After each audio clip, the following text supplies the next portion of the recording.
नाथद्वारा क्षेत्र के सिसोदा गांव से रिश्तों को शर्मसार कर देने वाला मामला उजागर हुआ।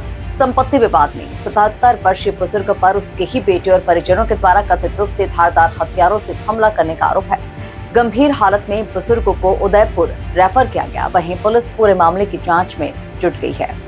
नाथद्वारा क्षेत्र के सिसोदा गांव में संपत्ति विवाद को लेकर 77 वर्षीय बुजुर्ग पर हमले का सनसनीखेज मामला सामने आया है।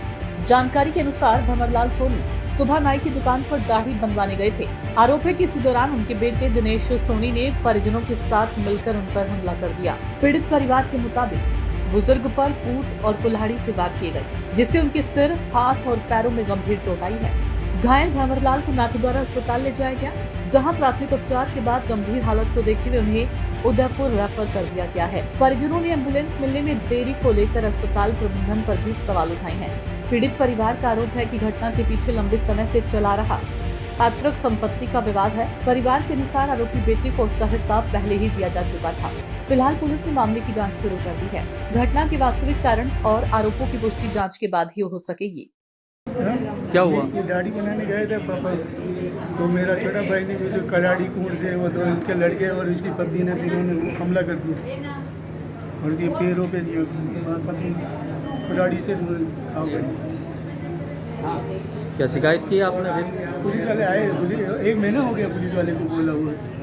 कोई कार्रवाई एसपी उन्होंने तो भी उन्होंने कुछ कार्रवाई नहीं की। कंप्लेन कर रखी है, उन्होंने कोई कार्रवाई नहीं की है। करीब 15 पुरानी रंजिश है क्या? किस चीज़ को लेकर झगड़ा हुआ?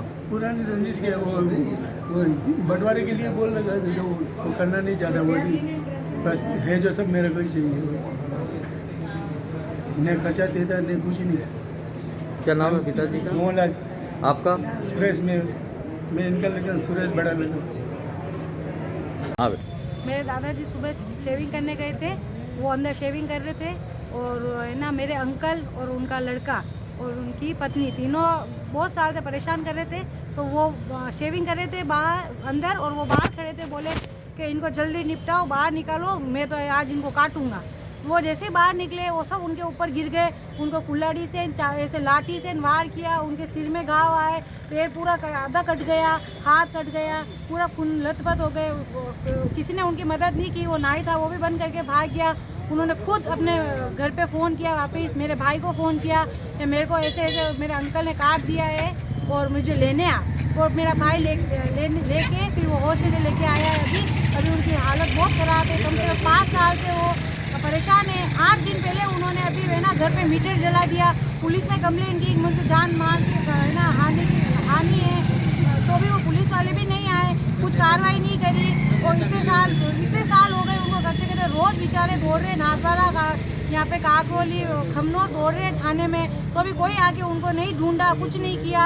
8 दिन पहले ही रिपोर्ट करके आए, तो भी अभी आज वापस उन्होंने ये घटना कर दी सुबह ही। तो बेटे ने बाप पे हमला किया, इसके पीछे क्या कारण रहे? प्रॉपर्टी का कारण है। उनको बस उनकी जितनी भी जायदाद है उन्हें कब्जा कर रखा है, जबकि दुकानों पे कब्जा कर रखा है, खेतों पे कब्जा कर रखा है, घर पे कब्जा कर रखा है, सब जगह का उन्होंने कब्जा कर रखा है। तो भी उनको और चाहिए, उसकी लालच में उनको मार रहे हैं।